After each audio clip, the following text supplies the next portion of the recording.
तो हेलो दोस्तों, कैसे हैं आप लोग। मैं हूं सानू और आप देख रहे हैं एक न्यू क्रैकर्स। ये वीडियो होने वाला है कि लार्वल का सेटअप कैसे कर रहे हैं हम लोग, क्या क्या चीज चाहिए प्रीरिक्विजिट में लार्वल के लिए। लार्वल जब भी मतलब इंस्टॉल करते हैं तो उसमें दो तीन चीज चाहिए होता है। एक तो कोड एडिटर, एक VS कोड है, दूसरा PHP स्ट्रोम है। ठीक, तो मैं भी रिकमेंड करूंगा आप लोगों को VS कोड यूज कर लीजिए। VS कोड एक जैसे कि हम अभी यूज कर रहे हैं ना, ये VS कोड ही है। तो इसका सेटअप डाउनलोड कर लीजिए आप लोग। विंडो के लिए अलग, लाइनेक्स के लिए अलग। लाइनेक्स में आप लोगों को अगर कुछ पता करना हो कि लाइनेक्स में कैसे करना है तो मेरे को बोल दीजिएगा, कमेंट कर दीजिएगा। मैं लाइनेक्स के लिए प्रॉपर बता दूंगा। लाइनेक्स क्या होता है ये भी अगर पता करना हो तो प्लीज कमेंट कर दीजिएगा। मैं उसके हिसाब से आप लोगों को एक वीडियो बना दूंगा, ठीक है, कि लाइनेक्स क्या है, कैसे बेटर है लाइनेक्स विंडो से, ये मैं बता दूंगा। ठीक है, दूसरा PHP चाहिए, PHP इंस्टॉल करना होता है। तीसरा MySQL इंस्टॉल कर लीजिएगा। उसके बाद आता है कंपोजर, कंपोजर इंस्टॉल करना पड़ेगा। ठीक है, कंपोजर होता क्या है, तो एक डिपेंडेंसी मैनेजर है जो कि मैं आपको अलग से एक सेपरेट वीडियो में बताऊंगा, क्योंकि बहुत इंपॉर्टेंट टॉपिक है।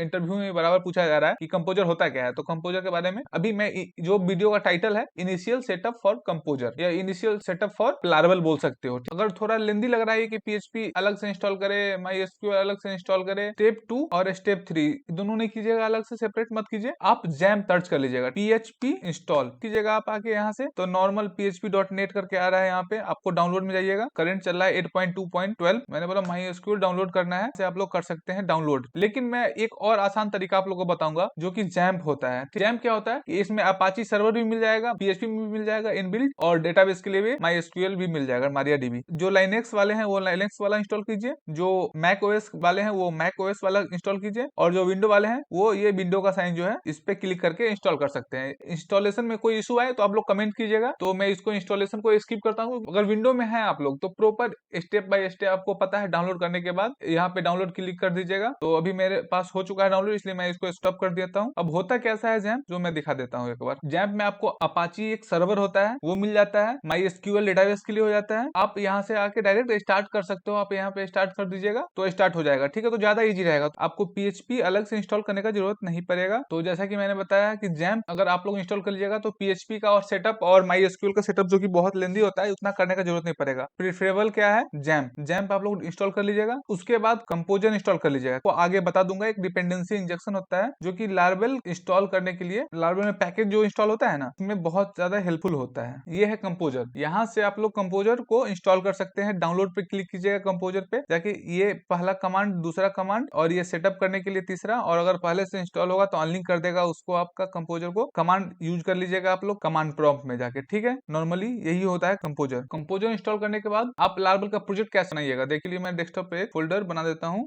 लार्वल प्रोजेक्ट फोल्डर में आता हूँ मैं। अब यहाँ से लार्वल का नया प्रोजेक्ट क्रिएट करेंगे तो उसके लिए क्या कमांड हमको यूज करना पड़ेगा, कंपोजर के थ्रू अगर कर रहे हैं, composer create project larval plus larval, जो भी प्रोजेक्ट का नाम देना चाहते हैं आप। हम न्यू ऐप, यहाँ पे क्रिएट होना स्टार्ट हो गया है। लार्वल का प्रोजेक्ट यहाँ पे क्रिएट हो रहा है। देखिए डाउनलोडिंग, इंस्टॉलिंग, जो भी इसका डिपेंडेंसी के साथ है वो सारा कुछ लार्वल इंस्टॉल करके दे रहा है। तो जैसे कि आपने देखा कि यहाँ पे लार्वल का प्रोजेक्ट हो चुका है इंस्टॉल हमारे लोकल सिस्टम पे। अब यहाँ से हमको उस प्रोजेक्ट पे जाना है, न्यू ऐप में, यूजर में, सानू नाम के डायरेक्टरी में, डेस्कटॉप नाम के फोल्डर में, लार्वल प्रोजेक्ट नाम के फोल्डर में, न्यू ऐप फोल्डर में आ गए हैं। अब इसको VS कोड में ओपन करने के लिए यहाँ पे कोड डॉट अगर क्लिक कर दिएगा ना तो VS कोड डायरेक्ट ओपन हो जाएगा यहाँ। या फिर आप VS कोड में जाके नॉर्मल प्रोसीजर जो होता है ओपन फोल्डर करके भी जा सकते हो। यूज किया जा रहा है वो इसमें composer.json में रहेगा। और बाय द वे आपको अगर इन फ्यूचर कोई अलग सा अपना डिपेंडेंसी या फिर कोई सा पैकेज अगर इंस्टॉल करना हो तो कंपोजर के थ्रू हम लोग इंस्टॉल करेंगे। कंपोजर को मैंने बताया था कि मतलब डिपेंडेंसी मैनेजर होता है। कोई भी डिपेंडेंसी वाला चीज हमको अगर इंस्टॉल करना हो तो हम लोग कंपोजर के थ्रू ही यूज करते हैं। ओपन टर्मिनल में आ गए। ठीक है, टर्मिनल में आने के बाद हम लोग देखेंगे कैसे इस प्रोजेक्ट को रन करते हैं। थोड़ा पहला आप लोग का प्रोजेक्ट होने वाला है, थोड़ा एक्साइटेड होइएगा आप लोग भी। ये कमांड है PHP आर्टिसन सर्व। हम लोग कहाँ पे है अभी, जिस प्रोजेक्ट फोल्डर में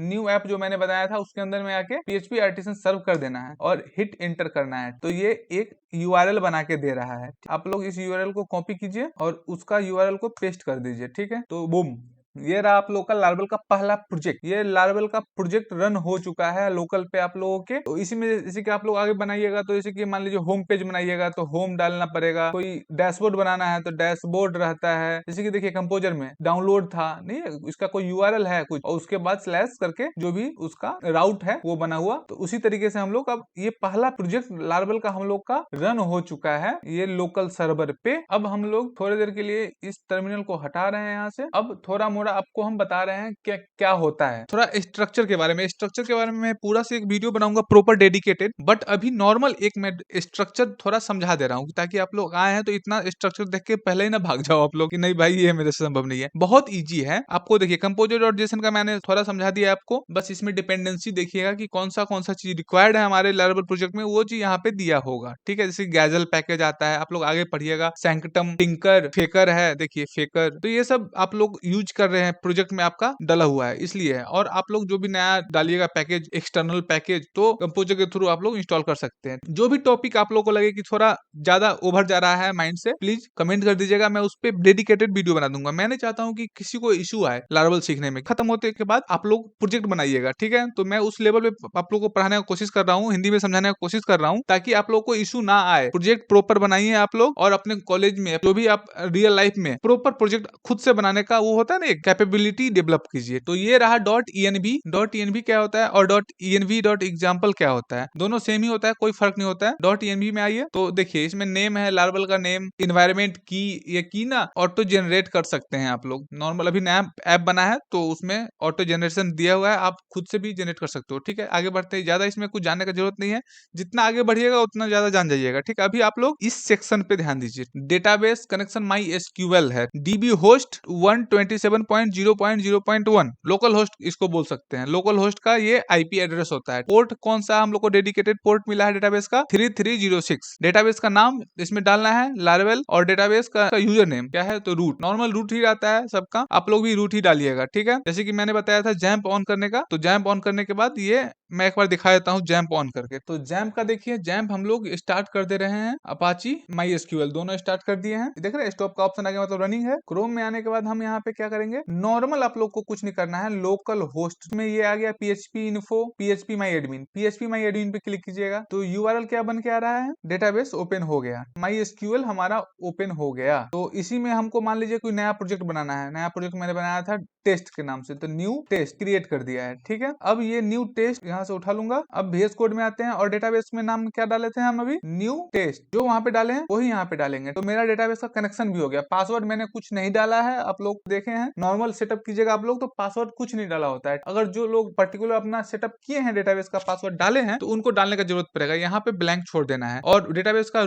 यूजर नेम क्या होता है, रूट होता है, सबका बाय डिफॉल्ट रूट होता है। अगर आप खुद से अगर एक्स्ट्रा डाले हैं तो वो डाल दीजिएगा। ये मेरा डेटाबेस का कनेक्शन भी हो गया। अब आते हैं वेंडर की तरफ। वेंडर फोल्डर क्या है, ये कंपोजर का हम लोग जब इंस्टॉल करते हैं तो कंपोजर इंस्टॉल करके देता है हम लोगों को। वेंडर फोल्डर जो होता है वो प्रोजेक्ट के साथ साथ कंपोजर जब भी इंस्टॉल करते हैं तो देता है। ये टेस्ट क्या है, उतना ज्यादा आप लोग टेस्ट केसेस सब के बारे में समझिएगा, बाद में धीरे धीरे वो अब मैं आगे बताऊंगा। यूनिट टेस्टिंग से आप लोग पढ़ रहे होइएगा ना, उसी के रिगार्डिंग है, बाकी बता देंगे हम। स्टोरेज क्या होता है, स्टोरेज एक फोल्डर है जिसमें ऐप, फ्रेमवर्क और लॉक्स है। लॉक्स समझिए आप लोग, ऐप फ्रेमवर्क अभी छोड़ दीजिए, मैं धीरे धीरे समझाऊंगा। लॉक्स मतलब लॉक्स में क्या आएगा, जब भी कोई गलती एरर आएगा तो वो लॉक्स में आके आप लोग चेक कर सकते हैं। ठीक है, आगे बढ़ते हैं राउट की तरफ। राउट में क्या होता है, API.php, channel.php, console.php और web.php। आप लोग अभी नॉर्मल वेब डेवलपमेंट कीजिएगा तो web.php पे फोकस कीजिए। API इसके बारे में मैं डेडिकेटेड वीडियो मैं हमेशा बता रहा हूँ कि आगे बनेगा, अभी मैं प्रॉपर एक बता दे रहा हूँ कि होता क्या है, ताकि आप लोग ऐसे नहीं कि आंख बंद करके बस चल रहे हैं, कुछ कुछ पता भी होना चाहिए। तो route.php, राउट में क्या होता है, API.php है, API.php में राउट बनता है, API बनता है, तो API का राउट कहाँ बनेगा, API.php में। और वेब डेवलपमेंट का राउट कहाँ बनेगा, web.php में। जैसे कि मान लीजिए कोई एक राउट में बना के दिखाता हूँ, लोकल होस्ट या फिर 127.0.0.1 8000, ये हम लोग का राउट बन रहा था। उसके बाद मान लीजिए डैशबोर्ड बनाना है, हमको डैशबोर्ड बनाना है, तो ये नॉर्मल इतना तो हम लोग को बाय डिफॉल्ट मिल रहा है, तो हम लोग को क्या बनाना है राउट में, डैशबोर्ड। तो हम लोग यहाँ पे क्या डाल देते हैं, डैशबोर्ड। तो यहाँ पे सेव कर दिए, डैशबोर्ड बना के इसको हटा दे रहे हैं, डैशबोर्ड सेव कर दिए। अब हमारा वेलकम पेज, ये क्या कर रहा है, राउट है गेट टाइप का जिसमें डैशबोर्ड डाला हुआ है, और इसमें क्या है, ये रिटर्न क्या कर रहा है, व्यू कौन सा, वेलकम, जो पहले था, जो पहले नॉर्मल बिना किसी यूआरएल के जा रहा था, अब वो डैशबोर्ड के बाद जाएगा। तो आके देखते हैं कि इसका इफेक्ट क्या हुआ। इसका इफेक्ट ये हुआ कि नॉर्मल पहले ये यहाँ पे आ रहा था, ये पेज, ये पूरा पेज कहाँ आ रहा था, 127.0.0.1 और 8000 पोर्ट। ये 8000 क्या है, ये पोर्ट नंबर है। पे हिट करेंगे तो यहाँ पे क्या आ रहा है, 404 नॉट फाउंड, मतलब पेज नॉट फाउंड का एरर आ रहा है, मतलब ये पेज नहीं मिल रहा है। तो हम लोग क्या डाल दिया था, डैशबोर्ड डाल दिया था। डैशबोर्ड अगर डालेंगे तो आ जाएगा। क्या हो गया, अब राउट क्या बन गया, डैशबोर्ड। तो इसी तरीके से थोड़ा इंटरेस्टिंग बनाइएगा अपने आप को, सोचिएगा क्या नया सीखने को मिल रहा है आप लोगों को, कितना मजा आ रहा है कि हम एक पूरा प्रॉपर बनाने जाएंगे वेबसाइट। इसमें कंसोल है, चैनल है, मैं बाद में बताऊंगा, अभी बताऊंगा तो लगेगा ना कि दिमाग से ऊपर जा रहा है, इसलिए रिसोर्सेज मैं बाद में बताऊंगा। पब्लिक है, ये स्टार्ट जब होता है ना प्रोजेक्ट कोई भी स्टार्ट, जैसे कि आप घर से चलना स्टार्ट करते हैं तो पहला कदम सीढ़ी पर डालते हैं, तो यही सीढ़ी मान लीजिए index.php। अभी इतना ही है, आगे बढ़ते हैं। अब देखिए, अब डेटाबेस क्या है, डेटाबेस में माइग्रेशन होता है, सीडर होता है। ये माइग्रेशन डेटाबेस से कनेक्ट करने के लिए डेटाबेस में टेबल हम लोग यहीं से बना सकते हैं। ये पावर देता है लार्वल। लार्वल इतना पावरफुल चीज है कि यहीं से, मतलब ये देखिए स्ट्रक्चर देखिए इसका, यहीं से हम लोग डिफाइन किए टेबल का क्या क्या होना चाहिए। टेबल में होना चाहिए एक यूजर नाम का टेबल बना रहे हैं, यूजर्स, जिसमें आईडी होना चाहिए, नेम होना चाहिए, ईमेल होना चाहिए, यूनिक होना चाहिए उसका data type, email verification verified at होना चाहिए, कॉलम है जो कि नलेबल होना चाहिए, रिमेंबर टोकन नाम का होना चाहिए, और टाइम स्टैम्प में क्या होता है, created at and updated at. Laravel इतना पावरफुल चीज है कि ये हम लोगों को एक स्ट्रक्चर यहीं से रेडी करते हैं, और माइग्रेट एक कमांड आता है जो आगे बताएंगे, माइग्रेट चलाएंगे तो डायरेक्ट डेटाबेस में जाके ये टेबल क्रिएट कर देगा। ठीक है, आगे बढ़ते हैं। कॉन्फ़िग क्या है, ये अभी ज्यादा उतना समझने का चीज नहीं है, बस नॉर्मल देख लीजिए कि कॉन्फ़िग में app.php और .php ये सब नॉर्मल है, मैं बताऊंगा आप लोगों को एक एक करके। बाकी आप लोग बूटस्ट्रैप क्या होता है, ये लोडिंग के टाइम पे लार्वल जब लोड होता है ना स्टार्टिंग, तो बूटस्ट्रैप होता है पहले, तो वो लाइफ साइकिल होता है लार्वल का, तो मैं उसके में मतलब बताऊंगा आपको कि लार्वल का लाइफ साइकिल कैसे होता है, कैसे लार्वल काम करता है, कैसे एक एक स्टेप होता होगा ना। एक बार लार्वल आके सब फोल्डर में एक ही बार थोड़ी ना आ जाता होगा कि हाँ इसमें भी आएंगे, इसमें भी आएंगे, इसमें भी आएंगे, एक में आता होगा पहले कि पहले हम यहाँ पे आएंगे फिर इसमें जाएंगे, ऐसे करके स्ट्रक्चर बना हुआ है, तो उसको लार्वल लाइफ साइकिल बोलते हैं। तो मैं उस पर प्रॉपर वीडियो बनाऊंगा। ठीक है, आगे बढ़ते हैं app.php में। app.php में देखिए कंसोल है, एक्सेप्शन है, एचटीटीपी है, मॉडल्स है। मॉडल्स क्या होता है, एमवीसी का एक पिलर है, एमवीसी मॉडल व्यू कंट्रोलर पे चल रहा था, तो उसमें से एक मॉडल है, डेटाबेस का जो टेबल बनता है उसको हमारे प्रोजेक्ट से कनेक्ट करता है सीधा। यूजर्स नाम का जो टेबल बना रहे थे हम लोग, दिखा रहे थे स्ट्रक्चर, उसको सीधा यहाँ मॉडल में डिफाइन कर दिया गया है। हम लोग को जब भी उस टेबल का जरूरत पड़ेगा तो इस यूजर को यूज कर लेंगे, याद कर लेंगे, काम हो जाएगा हमारा। एमवीसी में मॉडल तो हो गया, भी कहाँ है, मॉडल के बाद व्यू, तो व्यू हो गया रिसोर्सेज में, रिसोर्सेज के अंदर व्यू, ये रहा welcome.php। welcome.php जो दिख रहा था सामने वो यही दिख रहा था। इसको पूरा हटा के HTML5